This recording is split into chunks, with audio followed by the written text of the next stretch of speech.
안녕하세요. 반갑습니다. 오늘이 무슨 날인 줄 아시죠? 금년 겨울에 제일 추운 날이에요. 어제는 노영대가 잡힌 날이고, 잘 아시죠? 네, 날씨가 무척 추운데 여기까지 오셔서 오리엔테이션을 받으시라고 수고 많으십니다. 일단은 손해 사정사라고 하는 것이 무언가를 나름대로 알고 계시기 때문에 도전하시겠다고 오신 걸로 압니다. 대인과 대물로 나눠져 있는데 저하고 같이 공부를 하고자 하시는 분들은 대물에 대한 파트를 공부하시게 됩니다. 자동차 관련된 법규도 많이 알아야 돼요. 그러기 위해서는 도로교통법, 운전면허증 다 갖고 계시라고 보고요. 운전면허증이 없으신 분 계시면 저와 같이 대물 공부하다 보면 운전면허증 그냥 걷어 드릴 수 있는 그런 여건이 될 것 같아요. 도로교통법, 그 다음에 조금 전에 설명을 드렸던 교통사고 처리 특례법. 특례법이 뭔지도 잘 모르실 거예요, 어떻게 보면. 교통사고가 나게 되면 운전자에 대한 가해자의 입장을 어떻게 법적으로 처벌할 것이냐, 특별하게 예외를 두자 해가지고 만들어진 것이 교통사고 처리 특례법입니다. 1981년도에 만들 때 저도 그걸 참여해서 만들었던 관계 법령이긴 합니다만 공부하실 것이 도로교통법, 특례법, 그 다음에 자동차 관리법, 이런 것들이 이제 여러분이 시험을 보시고 자격증을 취득하시는 데는 필수 과목이 되는데, 문제는 한두 문제 나온다 하더라도 얼마큼 요약해서 들으시느냐, 얼마큼 요령껏 공부하느냐에 따라서 아무리 그 두터운 법률책이라도 쉽게 공부가 될 수 있을 걸로 봅니다. 그 다음에 대물을 이제 공부하시게 되면 작년도에도 많은 인원이 손해사정으로 써서 그 자격증을 취득을 하시게 되는데 1차 시험과 2차 시험을 거치게 되죠. 그런데 도로교통 관계되는 사고에 대한 문제도 아마 검토를 해야 될 것 같은데, 대물 공부를 하시게 되면 일상생활에서 상당히 필요한 내용들이 많이 공부가 될 것이에요. 그것은 바로 뭐냐면, 사고 난 현장에 길거리 보게 되면 막 타이어 자국이 쭉 나 있는데 이걸 스키드 마크라고 얘기를 합니다. 그 스키드 마크가 과연 무엇을 의미하는 것인지, 가해자와 피해자를 어떻게 분간해야 될 것인지, 이런 것들이 이제 대물에서 이제 공부하는 내용인데, 처음 시작하다 보면 상당히 그 난해한 것 같고 어렵지 않겠느냐는 생각을 많이 하실 수가 있습니다. 그런데 쉽게 공부할 수 있는 방법을 제시해 보도록 할 테니까 걱정하지 마시고요. 작년도에도 저와 같이 공부했던 많은 분들이 자격증을 취득하신 분도 있고 또 실패하신 분도 있습니다만, 그 나름대로의 실생활에서 필요한 내용들을 많이 공부한 걸로 압니다. 그래서 저하고 같이 공부할 건 자동차 공학도 이제 필요하게 되고 자동차 정비도 필요한데, 그것은 뭐냐면 손해사정사가 그 어떤 그 피해에 대한 그 내용을 사정하려면 특히 대물 쪽은 차대차 사고라고 그러죠. 상대방 자동차가 망가졌을 때 과연 어느 정도의 망가졌는가, 그 다음에 어느 정도의 금액을 물어주는 것이 바람직한 것인가, 이걸 하기 위해서는 속으로 멍이 들어있는 걸 알려면 자동차 구조도 좀 알아야 되거든요. 그래서 자동차가 어떻게 해서 굴러가는 것인지, 어떻게 해서 자동차가 서게 되는 것인지, 자동차가 어떻게 회전하게 되는 것인지, 조금 공학적인 내용이 깊이 들어갈 수도 있겠습니다만 여러분들이 필요하신 내용으로 쉽게, 아마 대부분 여기 오신 분들을 보게 되면 이제 공학도라든가 이학도가 아니시기 때문에 기계 쪽에 약하지 않느냐는 생각을 좀 가끔 갖고 계신, 선입견을 갖고 계시는데 그건 걱정 안 하셔도 될 것 같아요.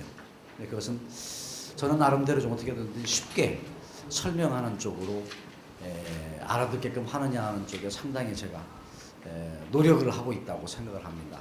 저는 오랫동안 이제 방송을 좀 오래 했어요. 그래서 뭐 무엇이든지 물어보세요 프로그램이라든가, 최근에 방송하고 있는 생생정보통이라든가, 이런 방송을 제가 또 해왔고, 예전에는 제가 갖고 있는 프로그램이 별도로 있었더랬습니다. 안전운전 365일이라고 하는 프로그램도 있었었고요. 그 다음에 가로수를 누비며라는 프로그램도 제가 오랫동안 앵커 생활을 했던 그 프로그램인데, 그건 바로 뭐냐면 국민을 상대로 한 그 설명이기 때문에 쉽게 설명하지 않으면 잘 못 알아듣게 되거든요. 그래서 그 정도의 설명을 해드리게 되면 충분하게 아마 공부하는데 아무 지장 없이 공부하실 수가 있고 이렇게 쉽게 접근할 수 있겠구나 하는 생각을 가질 수 있을 것 같아요. 그래서 대인 쪽도 있고 대물 쪽도 있습니다만 제가 여러분과 같이 공부할 것은 자동차 보험에 대한 이론하고요. 그 다음에 자동차 공학과 자동차 정비, 그 다음에 도로교통법, 그 다음에 교통사고 처리 특례법 이런 내용을 가지고 여러분 같이 아마 공부를 하게 될 것으로 봅니다. 하여튼간에 불확실한 그 현 시대에서 확실한 선택을 하고자 해서 오셨던 여러분한테 다시 한번 격려를 드리고요. 하여튼 어느 과정에서 공부하시든 간에 열심히 공부해서 자격증 시대라고 그러죠. 최소한도 자격증 가지시고 또 펼쳐나갈 길이 상당히 많습니다. 이 손해사정사로서. 그래서 저는 이제 예전에도 손해사정인 그 자격증 시험 출제위원도 해봤고요. 그 다음에 또 지금은 동부화재가 됐습니다만 예전에는 한국자동차보험주식회라고 했습니다. 그래서 보상본부에서 간부 생활도 오래 했었고 하다 보니까 그런 내용을 실무를 가지고 또 알려드리게 되면 쉽게 접근할 수 있을 것 같고 공부하실 수 있을 것 같습니다. 외부에서는 보게 되면 손해사정인 또 손해사정사라고 하게 되면 상당히 어려운 그 과정이다. 또 합격하기가 어렵지 않겠는가라고 이제 선입관을 가지고 계신 분들이 많습니다. 실은 어렵습니다. 그러나 공부하는 요령과 공부하는 방법을 여기 계시는 많은 교수님들이 오랫동안 경력을 많이 갖고 계셔서 그동안의 출제 경향이 어떤 것인가, 그 다음에 어떠한 문제가 출제될 수 있는 가능성이 높은 것인가 이런 걸 잘 맥을 짚고 있기 때문에 여러분이 일단 그 공부하신다고 하면 마음 놓고 편안하게 공부하시면 거의 자격증을 취득할 수 있는 여건이 되지 않겠는가. 대신 물을 먹여드릴 수는 없고요. 물 먹을 수 있는 곳까지는 아마 선생님들이 안내를 잘 할 거예요. 그래서 거기에는 과정만 잘 따라오시게 되면 어렵지 않는 내용이다. 그래서 구체적으로 뭐가 몇 문제, 뭐가 나오고 뭐가 어떠고 이런 얘기도 좀 드리고 싶지만 지금 뭐 내용을 잘 모르면 뭐가 뭔지도 모르고 어떤 것인지 모를 수도 있어요. 그러나 일단 도전함으로 인해서 성공할 수 있는 기본이 되는 것이니까 일단 도전한다는 의미. 그 다음에 제가 이제 부탁드리고 싶은 대물 쪽에 많은 그 매력을 가지시고 공부하시게 되면 좀 더 많이 펼쳐나갈 수 있는 길이 많을 것으로 봅니다. 그것은 뭐 예를 들어 경찰직에서도 상당히 필요한 내용이고요.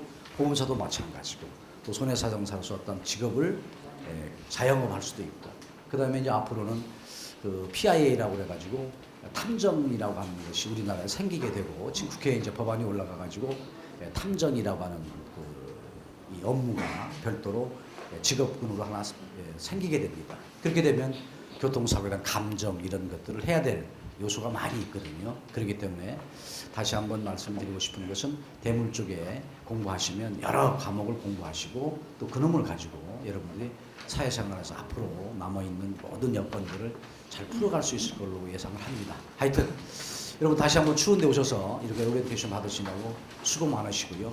대물 쪽에 또 열심히 공부하시는 그런 마음가짐 가지시면 좋겠다는 말씀 드리고 수업 시간에 여러분 같이 뵙는 걸로 하겠습니다. 여러분 고맙습니다.